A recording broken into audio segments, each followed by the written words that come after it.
Hi guys, welcome to Storytelling with Jazz.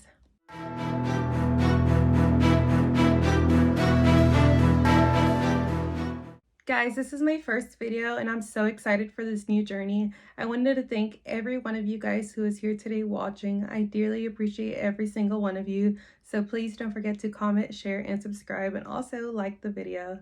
On this channel, I will be covering true crime cases, whether they be solved or not, and I will also be telling your guys' stories. It can be scary, it can be about anything weird you've encountered, it can be about anything. So please don't forget to send your stories to me to the email in the description box.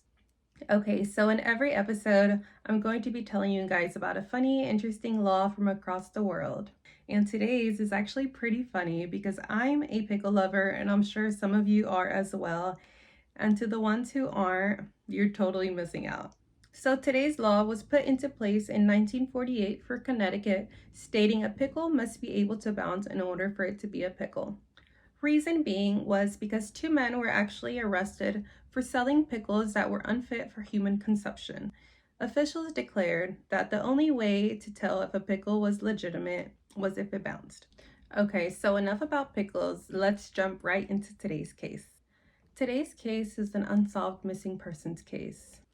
Gene Jacob Cloud Jr. was born on December 7, 1991, being 20 years old at the time of his disappearance. He'd been living in Tomah, Wisconsin with his girlfriend Rochelle Mann, who was 6 months pregnant at the time. They'd met towards the end of 2010 and fell deeply in love with each other. Around a year later, in October of 2011, they found out they were expecting a baby girl. He had told his family that anticipation of fatherhood had caused him to rethink his life. He was really determined to better his life to be able to financially support his family. He'd even been attending Western Technical College to be able to obtain his degree in educational development. According to Nick.gray, Gene was last seen on January 25, 2012, driving on Highway County O after leaving his girlfriend's residence in Black River Falls, when a sheriff deputy saw the car slide into a ditch near the town of Millston. The sheriff immediately went over to see if Gene was okay, and even offered him a ride into town. Gene was probably scared about what the officer would have had to say about the several outstanding warrants that he had for his arrest. They were all based on minor charges, but still. And the vehicle that he was driving was actually registered to his girlfriend's sister, so the vehicle wasn't even his either. The deputy then asked Gene for his driver's license, and instead of waiting for assistance, Gene took off running into the woods with his 6-month-old Dachshund puppy, described to have short brown fur and possibly wearing a sweater at the time.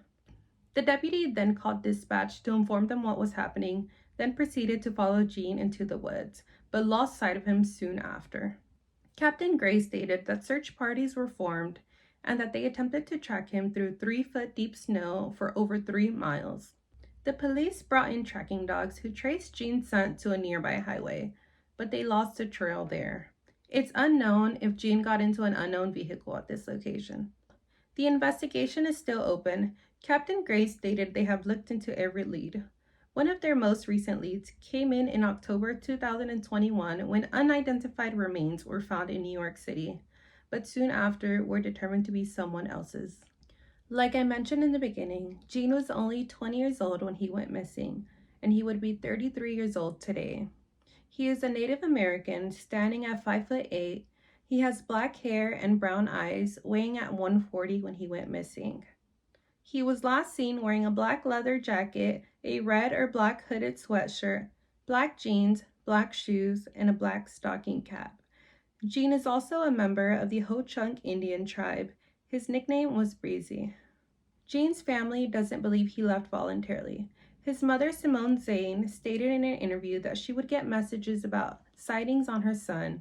She would then call the police to follow up on them, and nothing. She doesn't believe that he would have committed suicide, and she doesn't know of any known enemies that would have harmed him.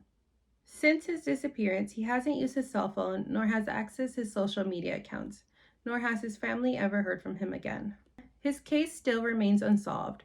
If you or anyone you know has any information on this case, please contact the Jackson County Sheriff's Office. Okay guys, this is the end of today's case.